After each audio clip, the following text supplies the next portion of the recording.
Yo, what's up guys? Welcome back to the channel. It's David Piersaul here from Thieves, aka the most wholesome YouTube channel on the internet. Very special occasion today. We got none other than Drew Bienemann himself, who is the DP on Joji's new music video, Your Man. I'm gonna call him in on Zoom. We're gonna chat some of the details about the video, technical aspects. Will be more of a technical video, but he offered to come on and I thought that'd be great, right? So let's jump right into it. Let's call him up real quick. Yo, what's up, Drew? How you doing, man? What's up, dude? How you doing? Good, good. Thanks so much for coming onto the channel.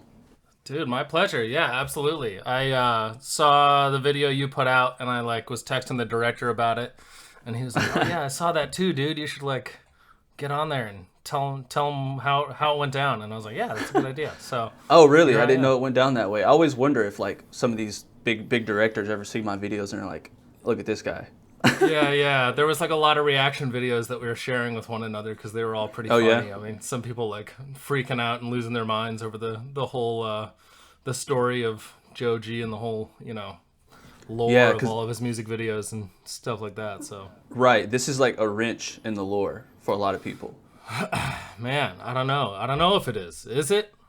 I mean, to us, we haven't seen anything like this. I know we can't really talk about that too much, but we'll just jump into the video, kind of go back and forth. But before we do that, man, I kind of want to get some insight on your history and for people who may not understand what a DP is on set and what they do and how they operate. Could you explain that for them? Yeah. I mean, it's different for every project. It's different for every person. The way I kind of view it is there's this pyramid of camera and then grip and lighting, and the DP's kind of at the top of that, and that's just one mountaintop on a big range of mountains. So there's other departments that are at the just a big part of the project as well, and all the heads of department kind of are, I don't know, equal or have their own say on their stuff. Right. But cinematography is just kind of one aspect of it. I mean, there's a lot that goes into every project, but on any given project it kind of depends on the director, or I don't know, the specifics of the project as to how in-depth everything is, how planned out everything is. Some directors step on set and they only want to worry about the actors and they don't care about lighting or shots or anything like that. Some directors are very specific about angles and lenses and everything else. So it just it all depends, man. It's always different, which is great. Yeah, I hear that same sentiment across a lot of my friends here in Nashville about DP. Is there's always, sometimes you'll get a very visual director who's very focused on, I want to see this image, and like you just said, then you get someone who's is it rolling, and then they focus on the actors and all that good stuff. So totally. How was your experience on this one? How was the director? I mean, it was great. The director, this dude, Jared Hogan, who's done a bunch of Joji videos before. He's based out of Charlotte. I mean, I don't know, man. We've kind of had this professional love affair the past year. This was, I think, our 10th video we did since we started working together, and we started working together in February, and there was 4 months of being off in that. Yeah, we were actually just out in Nashville, I guess a couple months ago, but we did 5 videos in 2 days together, which was insane. But yeah, I mean, he's awesome. He's definitely more on the side of the spectrum of being super involved in what things look like and lenses and stuff like that. But some directors are like that, or they want to be specific about stuff, but they don't really have, I don't know, they just don't know exactly what they're doing on the visual side, and that's all fine, and you help them through it and whatever. But Jared is knows so much about everything that it's great to collaborate with him, because I mean, is this the first Joji video that you've done with Jared? This is my first one. Yeah, I think he's done, I forget, 2 or 3 before this, but yeah, this was our first one. But it was rad, gotcha. Man. I mean, it was this was one of the videos that he just kind of texted me a treatment not that long before we shot, and was this is what we're doing. And then a lot of videos, everything's really planned out. There's a lot of people involved. There's calls with everybody, lots of pre-production and shit like that. This was a treatment, and then he and the producer RH, who's actually based out of Nashville, texted me, and they're like, "Yo, where do we? Maybe we'll shoot this in Utah or maybe California. Is there some small towns outside of LA?" And I was like, "Oh yeah, I've shot out in this weird town called Ridgecrest before." And they were like, that looks great. So they just like flew out and drove around, found some spots. And then it was like me, Steadicam guy, an AC, a key grip, and a gaffer. So like super small crew. We just Skeleton crew. yeah, dude, all drove out there, and it was like a very chill, relaxed shoot. I mean, there was like a lot of downtime Yeah. to really kind of like think about what we were doing next and stuff like that, which is not the norm for music videos. But yeah, I mean, we'd like drive around from location to location and like take some time and talk about it, think about it. It was this one, unlike other ones, was really all about like finding it, which was is great. I mean, it's one way to do it, and a small crew definitely helps you, you know, take your time. So it was awesome. Sick, dude. I love to hear it. I do have some like specific questions on like the technicalities, because like I always make these very wide guesses on what cameras and lenses people are using, but there's so many sure. obviously that half the time I'm probably wrong. But my assumption is that you guys are shooting on Alexas for this. Yep, Alexa Mini. Yep. What lenses are you guys using? Is it? I'm gonna say like I'm just gonna go out and just say something like Cook. Cook what? Cook. Yeah. I just wanted to put out a brand. Yeah. We were shooting Alexa Mini. We were shooting on Cooks. They're like old original speed Pancros, which I think are from like the early 60s or something like that. Oh, nice. They've been like rehoused by this company, so the mechanics are all nice. They're all like the same size, so it's easy to I heard about those, yeah. Stick a matte box and shit on them. But I don't know. I mean, I go through waves, but those have been like my favorite lenses for a while now. I mean, they're just like, I don't know. Some DPs are really good at talking about lenses. I'm not. They just they look great. They look great. I can tell, dude. I'll say this, man. This is one of my favorite in terms of cinematography and like the overall general color of the image. I talked about that a lot in the reaction video, which is like the red, like the very contrasty red versus the, I guess, kind of pastel earthy tones. Kind of stood out to me. I mean, I like that a lot, and because Joji videos have this common trait of having like a blue cast, Sanctuary, Run. Sure. All his videos had this blue. Slow Dancing in the Dark, blue and purple. But this one had more of a different feel, and it's almost. I mean, that's a lot of people think that it's set like it's like a set in the past before any of this ever happened or something like that. So that's kind of, you know, people are throwing theories all around and all that good stuff. But I'll say this is one of my favorite. This has a lot of photography in it in terms of like. I followed your Instagram account and seen that you do photography very similar to the color scheme of what the video was. So how much of your personal preference was kind of put into the video's cinematography? I mean, part of the palette was just kind of like, we didn't really have the crew or the gear to change anything. I mean, had this been like another video in LA or somewhere like with, you know, with crew and shit like that. Right, obviously we could have set up a bunch of lights. We could have like been like, oh, this like greenhouse is very dark. What if like we turned everything fucking blue or like red or made it weird or whatever like that. But we didn't have the gear to really pull something like that off, but it kind of worked out in our favor. I mean, everything out in the desert in California is basically brown or tan. Right. And kind of like one of those things that as we were out there and kind of as we were setting up in the first shot and kind of feeling it out and figuring out what this was, kind of this idea came that, you know, we have these like very kind of monochromatic, like normal earthy scenes, and this very otherworldly thing comes into it. So as we kind of shot scene to scene, I'd find myself like as we were setting up the shot being like, for like instance, like in the corner store, the gas station or whatever. Yeah, I was like, sick.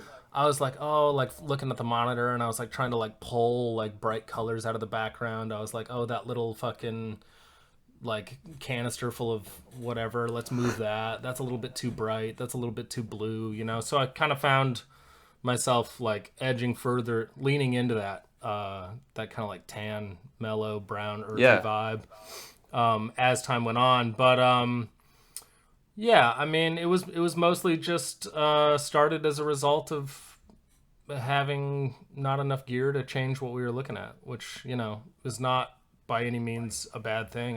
Right. It turned out for beautiful images. So yeah, I mean, a lot of times my crews will like kind of laugh at me because we'll be on a job and we'll have like all the shit in the world, and I'll, have a couple people in a room, and I'll just turn off all the lights and like just turn on a desk lamp, and I'll be like, that looks pretty good. Maybe we should just do that. And they're like, come on, dude. So, I'm glad you said that, because I know there's one scene in here, and we'll go ahead and start the video here in a second. But like I know there's one scene in here that I specifically mentioned, like used like a practical. It was in the I think it was like a disco room. It looked very like natural, lit, like you just threw a lamp in there or something like that. Totally, But totally. We'll go over that here in a second. But before we jump into the video, one thing we do on this channel is we set the ambience. And if for people who don't know what that means put the headphones on. I know you got the AirPods, and then get your tea ready. Oh, dude. Peach pear. I'm all yours. That's fine. That's fine. Here in Nashville, bro, that's the drink for everyone. Tourists love it. It's been hot in All LA, right. hot and smoky. So. Oh, dude, I know, dude. Out there, cold, it's like 90 cold, degrees crisp, last and time. bubbly is the way to go. All right, so I think you have controls of the video. So feel free to pause at any moment that you want and talk about anything. And I'll just kind of walk us through this. Okay. Yeah. These first two shots were like 100% VFX. Oh shit, I'm kind of blanking on the VFX company. I should probably look Actually, it up I got it right but, here. Let's see. Oh, sick. Yeah, it says foreign exchange. Yeah, foreign exchange. They did Gotcha. an awesome job here. I think that you were mentioning in your video that there's just kind of like VFX plate packs and shit that you can buy. I have no idea if this is that, but I know that those like just After Effects templates and stuff like that exist, and it's kind of like, I mean, there's never been a better time to like be a filmmaker. I mean, you can pull this shit just from the internet for like a few bucks and just like have this. Right. It's epic. It looks amazing. Right, So and in no way did I mean that as in terms of like a kind of a down or underplaying with the VFX team, because this is obviously outside of the realm, I think, for a lot of people who are just downloading a pack.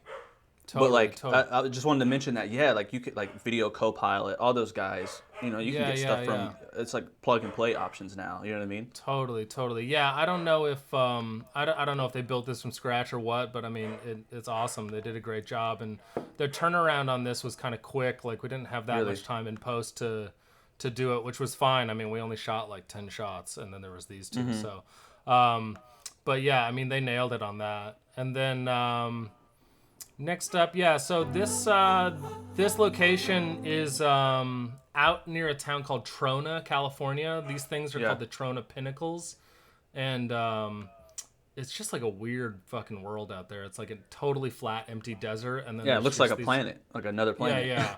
I think they used to shoot like old episodes of Star Trek and shit out here. Oh, sick.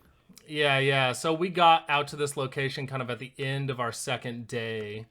We shot 2 days, and I mean, we were all like just in awe of this location. It's so crazy. I was gonna ask, dude, because on this part specifically, now I think this is one of those situations where I think I was just completely wrong, but I mentioned how the motion had kind of at first I said Steadicam, and then I said Ronin 2 Movi, but then I seen there's a Steadicam op on set. So yeah. It was all Steadicam. Colin McDonald, who's an awesome op, but I mean, this is just like a testament to how good like a professional Steadicam op is. I mean, I think that the winds up on top of this thing were gusting probably like 15-20 miles an hour, which is not good for Steadicam or Ronin, but I mean, it was super fucking windy, but he nailed that's it. Crazy. Yeah. I mean, we kind of like got up here, and Jared and I found a spot, and we were like, this looks pretty good. You know, we can't see like there's kind of like a dirt parking lot down below these things. You can't see that, can't see anything. And it was just like, this looks fucking great. So we got up there, and I mean, kind of figured out where Ty, who's the person in the suit who did an unbelievable job. Oh yeah, I mean, totally. I can't stress it enough. They were like totally up for anything and had to sit in that suit. I think it got up to like 105 both days, and they're like inside this latex suit. Oh, it was super It does not look that hot at all in the video. Oh, looks almost overcast. There was 2 shots that didn't make the cut that were like outside exteriors during the day, but I mean, had those gone in the cut, it was very, very sunny and hot. But gotcha. Yeah, I mean, they did such a great job, but we just kind of figured out where they were going to go, and kind of figured out like an approach, and it was like, we were like, oh, it'd be cool if it kind of like revealed over this little hill. So we put the camera in low mode and explained the shot to Colin, and I mean, on the first take, he nailed it. I mean, we did a few takes, but yeah. Yeah. So was the Steadicam in low mode, or is it flipped upside down at this point? Yeah, it was in low mode. Which Colin's a pretty tall dude, so low mode for him is not quite as low as it is for like some shorter Steadicam ops. But yeah, I mean, he's such a pro. He put gyros on his like the thing that the camera goes on. All that is called the sled for his Steadicam, and then they make these little like ovals that just have two spinning like wheels in them basically that go really, really fast, and it basically helps stabilize the camera a little bit more. He put those on because it was so windy. Are those mechanical, or are they just weighted balanced as well? Yeah, I mean it's like two like electric motors that just like spin okay, really, gotcha. really fast. Dang, I never heard of that at all. Yeah, I mean it's almost like if you like have like a bicycle wheel and you spin it and you try to like turn it because it's spinning so fast. It like tries to keep your hands stable. It's tough to turn. It's the same thing, but Gotcha.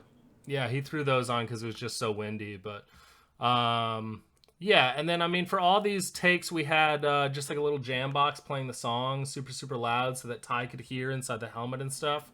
I was going to ask about that because it seems like the dancing it's very like I guess interpretive in a way, has this like cool like almost becoming a human type vibe, like it's transforming. And I was wondering if that was to the music or if that was kind of freestyle. Yeah, I think I wasn't in on any of these calls, but Jared and Ty and the choreographer Amy Gardner out of New York had like a couple of calls about it where they would just like go over the dance and what they thought it should be. And yeah, I mean, I know Jared and I talked about kind of this like opening shot, this concept, almost like those animations you see of like what the Mars rover is going to look like on Mars, how it like lands and then it like unfolds its little flaps. And, you know, we kind of had like a rough, like, he's like unfolding in this opening bit, like the Mars rover kind of a thing. Oh, that's sick. Yeah. One thing I noticed about this frame was that it was like really well composed in terms of having Ty, right in between these two, I guess, pillars or whatever they're called. Yeah, I mean, that's like, you set up these shots until you get the camera up and actually see what it looks like. There's so many things that you don't even like notice until the camera actually goes through it one time. And you're like, oh shit, that's like great. Or, oh shit, that's super annoying and we got to change this. But also that's where it just comes in. I mean, it's just imperative to have a camera operator that has like a good sense of photography and design. Yeah, I mean, he just did such a good job, But yeah, here you can really see the suit, which Tanner, our boy that made the suit, who's like a designer, I mean, did such a sick job. It's tough to tell. It's so sick.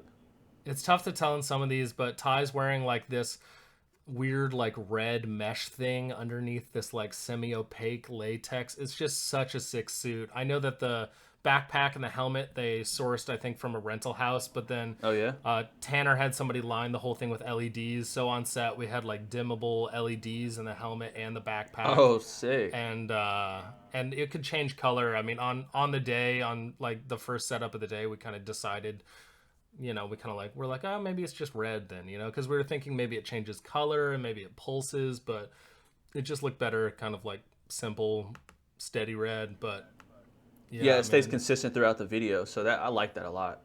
Yeah, totally. And so this next one, this was like a weird property that they found called like, oh god, is this the greenhouse you mentioned? Yeah. They found this one called like Robber's Roost or something like that. I'll have to look it up. It's out near the town of like Inyokern, California. But this person Fran like runs it. It's like a corner store, and then they have all these other weird property like houses on the property, and they have this greenhouse. But we showed up and we were gonna shoot like in this weird kind of like room that was all just bare drywall. It was super weird. It looked like a mental institution or something. So we got the whole crew out there and we were kind of like walking through it because when we first scouted it we were like, oh, this looks awesome, and then we had spent the whole first half of the day shooting these other things where we kind of found the visual language of the piece, and then once we got there we were like, how's this gonna like work out in here? We couldn't quite figure it out. So, I mean, that's one of the great things about a director like Jared. Is he was like, we spent like 15 minutes in there being like, oh, well, what if we did this? And like playing with the strobe and stuff. And we are like, you know what? It doesn't feel right. And he was like, yeah, I agree. Let's just move on. Let's ditch it. So it was like a location that we had scheduled. And we just like, once we took a look at it with everybody there, we were like, it doesn't work. Let's just skip it and move on to the next thing. So we just went to the next thing. But one of the things on the property was this weird greenhouse. And I think all the lighting that we had for this, and I think you can see it later in the video, is there was these cross beams above, and I think we rigged up, I forget, like 6 Asteras, and our gaffer, Cody Smith, just like, was like playing with the color and stuff a little bit. And ultimately, like the rest of it, we decided on kind of like a pretty like plain neutral vibe. So the Asteras above are just kind of at like a low level. Like that's just the Asteras without the strobes. And then, were the Asteras the ones strobing? No, so the strobes, I mean, obviously you can strobe with a million things, sky panels and everything, but the strobes that we used are these old things called atomics that they used to use for like lightning strike effects, or you'd line a bunch of them up if there was like, like it's supposed to be like a bunch of people with camera flashes and shit like that. You can plug them into a lighting board, but they also come with a little controller that just has like a little like tap pad. And so throughout the take, I would just like usually be in charge, and I'd just be like next to the monitor, like tapping the fucking button. In this case, we had one on one end of the greenhouse and one on the other, kind of like backlighting tie. Yeah. And the gaffer and actually Keith, our key grip, were the ones like tapping them. But they're like super bright. I think I forget, like 3,000 watt strobes or something like that. Jeez. So what was the motivation behind like the strobe? Was that supposed to be like an alarm, or is that? Well, I mean, it's kind of interpretive. I mean, basically when we showed up at the first location, which is, I'll just fast forward so we can see this first location that we actually shot at. Hold on. Yo, so you said the corner store, is this all owned by Fran? No. Oh, okay, gotcha. 2 places that are owned by Fran were the greenhouse, and then also, where is it? That house that we shot, this house right here. Yeah, dude, that looks like one of those locations that you just kind of get, I don't know, tell me if I'm wrong, but it looks like one of those locations you kind of get lucky with. You're like, oh, it worked out perfect. Yeah, 100%. There's kind of like a known thing in the LA low-budget music video world that, like, if you just need weird shit, you just, like, drive out to the desert and, like, meet some weird people and, like, slip them $100 and be like, yo, can I shoot this thing for, sick. Like... And people outside of LA are, like, always down. There's always, like, a nice person who's like, oh yeah, dude, I'd love it if you shot on my farm or whatever it is. But this and then the greenhouse are owned by Fran. But gotcha. Yeah, when we showed up to this first location, which is actually like a moose lodge. I don't know if anybody's familiar with those. It's like an Elks Lodge or like a Mason's Lodge or whatever. It's like a little membership club. Like I said, bro, it's Nashville, Tennessee. We probably got thousands of those. you got a million secret clubs in Nashville. Yeah. We showed up here. I mean, the original idea is we just like brought a bunch of stuff, and we were talking about maybe having like some red pulsing. So we set up a sky panel and we like had it pulsing. And we're like, that doesn't look quite right. And we started with a lot of stuff, and then just slowly we took it away. We like, we had like one tiny little light on the back of the disco ball instead of like the front of the disco ball. Originally, it was like super discoed out. I sent you like a BTS still. Yeah, I was going to ask you about that, because that's one thing we talked about in the original reaction, was that it looked like the disco ball had a controlled aspect to it. Yeah, you can't tell, but kind of behind that air conditioner in this frame up here, you can... Gotcha. There's like a little dado, which is like a tiny little light. I think they actually won the Academy Award for like technical breakthrough in like 1935 or some shit like that. Like way back. But this tiny little light, it's almost like a little Leco. Like you can just pinch it in so tight. It's like the greatest little light to have. I use them can you spot it really easily? You can spot it. It's got like a ton of little like barn doors and shit. Yeah, it's a great little light. So we just ended up having one of those, and then we kind of just like set up a couple, or slowly turned off the overhead lights until we kind of like found a space that we liked.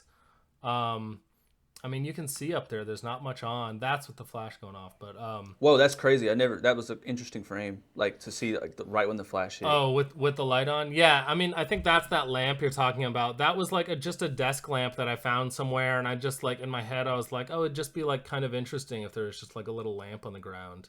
So I mean, we basically had like nothing on. Like the only light that we set up in here, other than the strobe, is that one you can see over by the air conditioner, which is just hitting the back of the disco ball. Otherwise, I mean, this is like what I'm saying. Like my crews always laugh at me because I show up with all this shit, and then we end up like setting up one little light and like turning on a lamp, and I go, "That looks pretty good." Like, you know, But honestly, man, it's like it's a look that it's you know sometimes for me as kind of I'm only 5 years into my career and I see images like this and I go on set and I'm like trying to recreate it, but honestly, it's like you sometimes it seems like you put too much thought. oh, dude, Into it. less is always more, man. Like I always find myself like we come up with a big plan with a gaffer and we got all these lights everywhere, and I'm just like dimming them down, and I'm like maybe let's just try that one off, and we always end up in a spot where it's like not much.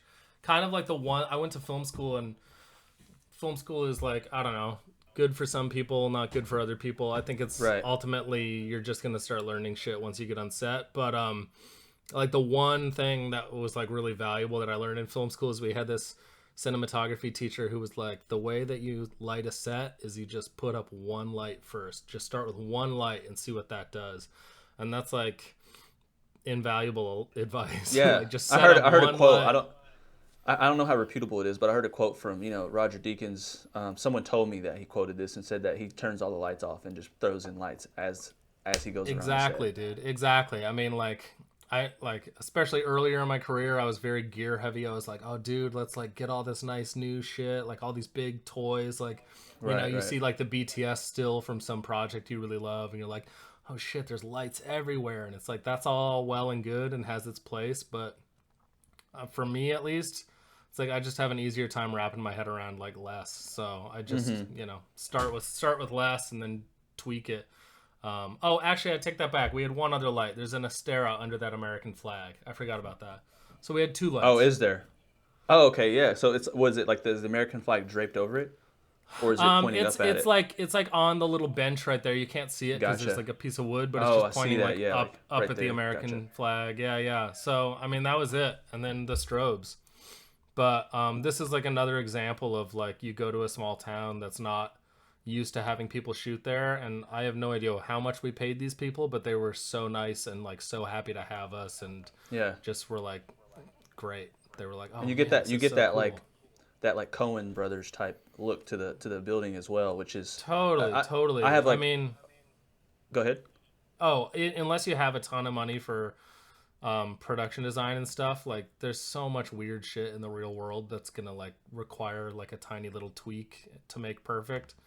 But usually it's I was outside of a big city. That's where all the weird shit is. right. I was gonna say, man, like one thing a friend of mine, he's a director here in Nashville, said he was like, like location's half the battle. He said if you can find a great location, then like it makes your job 50% more easier and then less work. Exactly. So you kind of Exactly. follow that rule as well. Totally. I mean, especially on like a smaller project, you can have something totally planned out one way and you're like, this is the way we need to make it work. But if you find a great location that causes you to have to shift your like scene a little bit to make it work, but the location is so good, then just change the scene, man. Like if Right. originally you wrote a scene, it was like a couple in a diner, but you like don't have a diner, but there's like this amazing fucking parking lot, just have them sitting on the curb in the parking lot. Like just Gotcha. always fall back to, at least in my mind, always fall back to just whatever looks the most interesting. Like Right. otherwise, what are we in this for? Just to So make so interest. as far as the lens swaps in this scene, it's something I noticed. You have like these really nice kind of like Steadicam in shots that are wide, and then you have these Yeah. low shots like this that are also wide. Are those on Steadicam still, or are you handheld? What are you doing right No, so here? this was kind of like when we were in our like figuring it out phase. Like the very first take we did, I had it on. Jared was like, dude, just bring like a really, really wide lens. And I was like, all right, cool. Because he kind of had it in his head, like maybe we'd shoot this on a super wide lens. And I was like, that sounds awesome. So I got there and we put on this like 14 millimeter that wasn't part of our cook set. I think it was actually like a Canon or could have been like a zine maybe, I forget. The Gotcha. rental house had it. But we showed up and I threw it on and I just did like one handheld pass, and it wasn't the vibe of the project at all. But Jared was like, I think I'm gonna be able to make that work in the cut somehow, and he did. He threw it in there, and it looks great. But that was like I like it a lot. Yeah. yeah, that was the only shot in the whole thing, the only take that we did that wasn't on a steady cam, and that was on that wide lens. And yeah, I mean, he still made a little bit of it. A little bit of it made the cut because it's very kinetic and different. But I love it.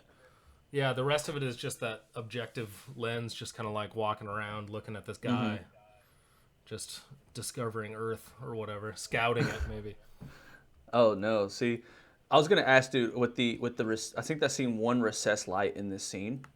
Yeah. For the like the lodge, are those in the lodge already? Did you just use the lights that were there, or did you? Yeah, those are just the like that one up by his hand there. Those were just right like there. the one. Yeah, those were actually in there. I mean, it's great Gotcha. when you show up at a location that has a bunch of lights, especially if like they've got different light switches for different lights, so you can really dial it in. Sometimes it's like one light switch that kills all the lights, and then you're like, ah, shit.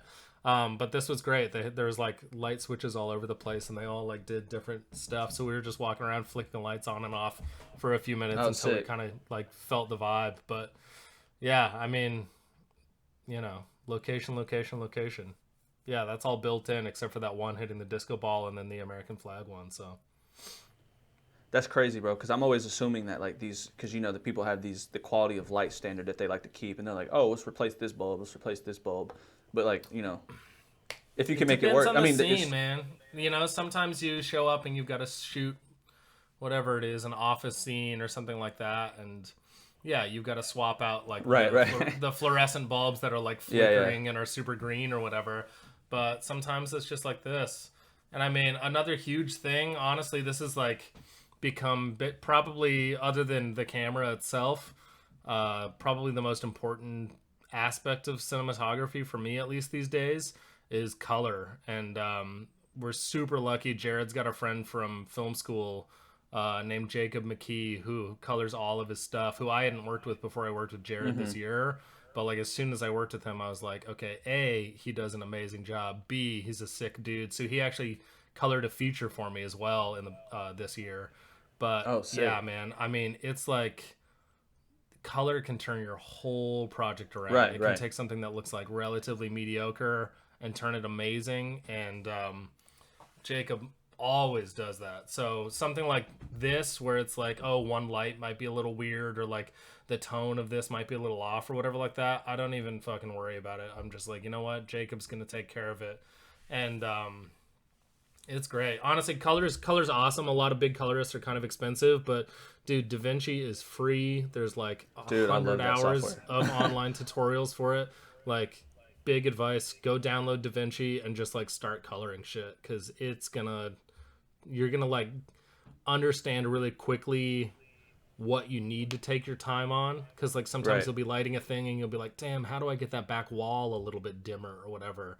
But once you know what's possible in color, you're just like, nah, don't worry about it, let's move on, let's like focus on this other thing. Yeah, it's almost like editing when you're shooting, like you're shooting to the edit almost. So I never thought about it like that, but color is, I guess, in the same sense.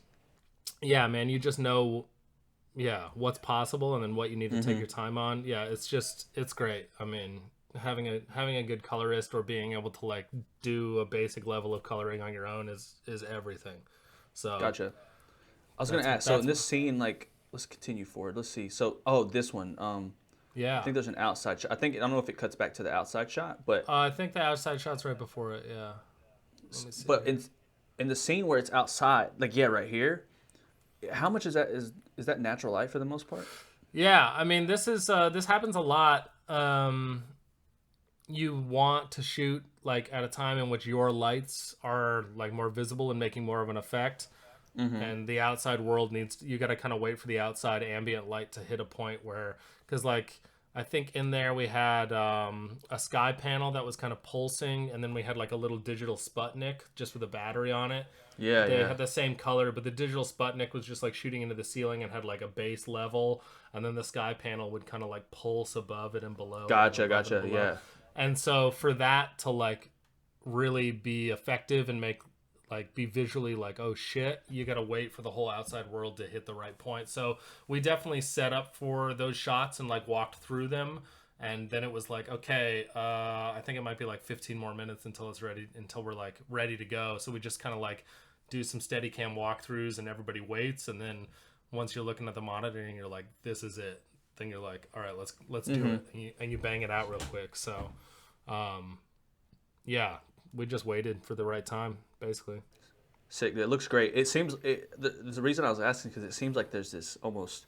I know the cloud cut or the orange haze that's been over California for the past couple weeks. It looks like that exists, but in obviously a different color. Yeah, I mean, we didn't get that orangey, but it was definitely like cloudy. This is after the sun Gotcha. had actually gone down, so everything that was kind of like sunsetty just turned blue and gray. It actually worked out in our favor that everything was kind of cloudy because it just feels It weird. has that weird dready feeling to it. I think you said like feels like a horror movie, and it definitely feels like a fucking horror movie.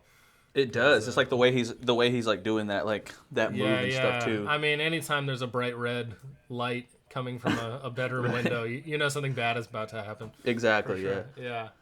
I was gonna ask. So, was the intentions like I watched it before we jumped into the call one more time just to think about some of the details. It seems like you guys, or even in the edit, maybe this is an editing question, but it seems like you guys were trying to fray away from showing too much of the helmet and inside the helmet as much as possible for that kicker at the end, which is the pullback and you see Yeah. the alien. I mean, in all honesty, we had a couple different options for what the creature underneath might be. We had like a lizard one, and we had the one that we ended up going with. We also shot a version of it that was like just like a chroma key green hood, thinking they might like add something later, maybe.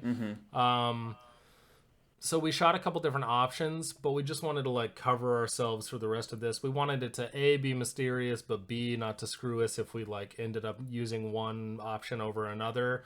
So when we showed up, Tanner kind of had like LEDs rigged around the helmet, and I think we just ended up placing tape over some of them just to make it even more A obscure. little bit more, yeah, yeah. Yeah, yeah, mellow it out a little bit, just so we never really wanted to like see what Ty was, but we wanted to like feel definitely like a being there. So I mean, that's just the kind of thing that you gotta like, feel out on set. But yeah, there was definitely some scenes, especially like the ones that we shot outside, that I kind of felt like as you got close, you're like, oh, you can kind of like see it a little bit more here. Yeah, So I thought so. So was that more of a concept thing, or was that more of like this is what Joji wants for his video? I mean, it was like mystery is always inherently more Right. Yeah, interesting yeah, yeah. anyway. Gotcha. So yeah, like the hood and everything was like a concept thing. I don't know how like the talks with like Joji himself Right. went and everything on that. I just knew that we like shot a couple of different options. I don't know where that came from, if that was like a label Gotcha. thing, a Joji thing, Jared, whatever, but it was like let's shoot a couple options and see what feels best in the edit, and we ended up with a like very creepy weird option. So I know, like yeah, with the almost like at the end with the freaking like lipless creature. dude, it was very weird. It was like a silicone mask that came from some company, and once Ty got it over his head, it was like creepy, very very creepy. That's sick, dude. So like I was gonna say, I guess this. I'm pretty sure this is the with this scene. I wanted to see the approach to this. How much of this was freestyle? Like, was this something that was written into the treatment with the chairs and things, or was like, hey, let's just do this? No, this was kind of like a pretty vague treatment overall. It didn't have any Gotcha. specifics in it, which was definitely by design, because Jared didn't really know like where we were shooting this or anything like that. Sometimes it just helps to be pretty vague, you know. So once Jared and RH got out to the desert like a day before me, they drove around and scouted some spots, and this was actually in the back of that moose lodge, so like back behind the Oh, dance okay. floor and stuff. It's like a little very bizarre banquet room or whatever. But we got Yeah. in there and we like cleared some tables out, and the tables and then just the chairs were there. And Jared was like, "Whoa, that's kind of cool. What if he like walks around in between these chairs?" And then I forget who it was. Could have been Jared. Somebody was like, "Wait, what if he walks like on top of them?" And it was like, "Okay, now that's really getting weird. That's a I great love idea. it." Yeah, yeah. So I mean, I'd this love is to hear another that you one. guys are.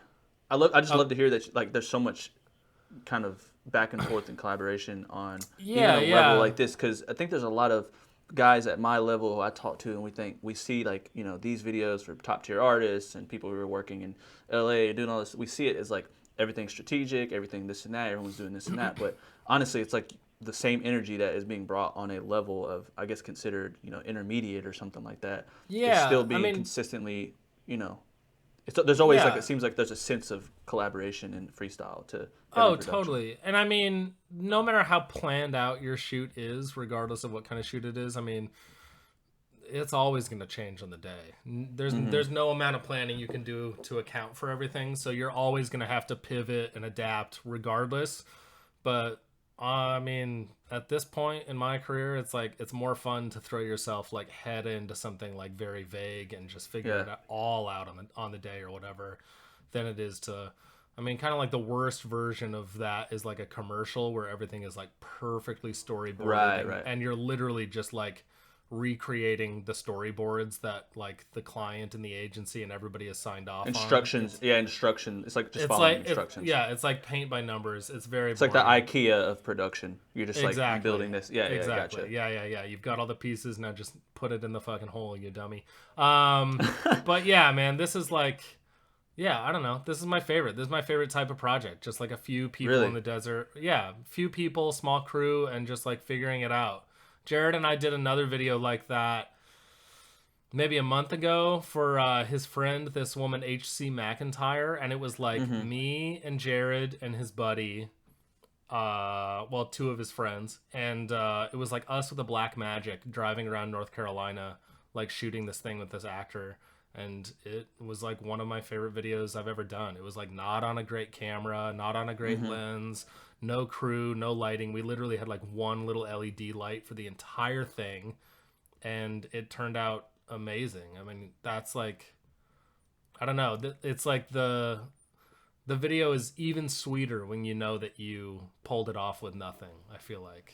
Yeah, and it's inspiring, I think, for anyone watching and for me to see like something. Obviously, you're using Alexas and Cooks and stuff, but people get so caught up in like the gear. I mean, it's like you said you used the Zine lens at one point, or a 14 millimeter Canon, something that's very accessible by people who are just in the industry doing it at a beginner level, or even intermediate level. So it's like it seems like it's mostly grounded in how motivated you are and how creative you can be, and then just how how you kind of operate in terms of how you think about the project. Because I know for some people, I get that constant rhetoric that, oh man, I don't have this, I don't have that, like I can't do it, and they don't do anything. But would I'm assuming you would recommend something like along the lines of, bro, just make it happen in any way possible, and just try to remain consistent in your creativity.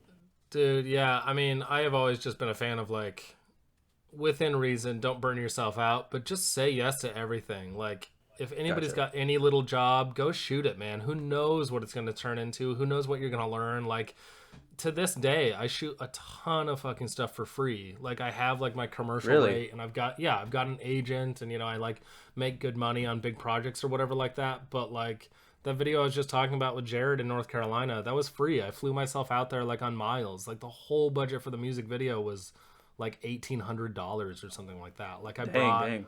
Yeah, like it was like the point of shooting stuff is like to have a cool thing at the end, but also the point of shooting stuff is to like go have a good time and learn something and like just be on set, man. Like I don't know. I think a lot of, especially as you get bigger in your career, I think a lot of DPs get caught up in like, oh, like the rate is like whatever, and like they wanted me to do this, but they wouldn't give me a fucking techno crane, so like how am I gonna make that work? And it's like, I don't know, like just go find a new solution, man. Like go figure it out. Like maybe there's some awesome thing that you haven't heard of yet that once you like get everybody in a room together, like cool things will come up. I don't know. I've just been always a bigger fan of like that style of working, of just being like super scrappy and figuring it out. And that seems to be like, I understand that completely, because I see that with people that it's a very rate. Like I didn't get this rate, I said no, which I know some people live and die by that. So it's like I can understand that, but at the same time,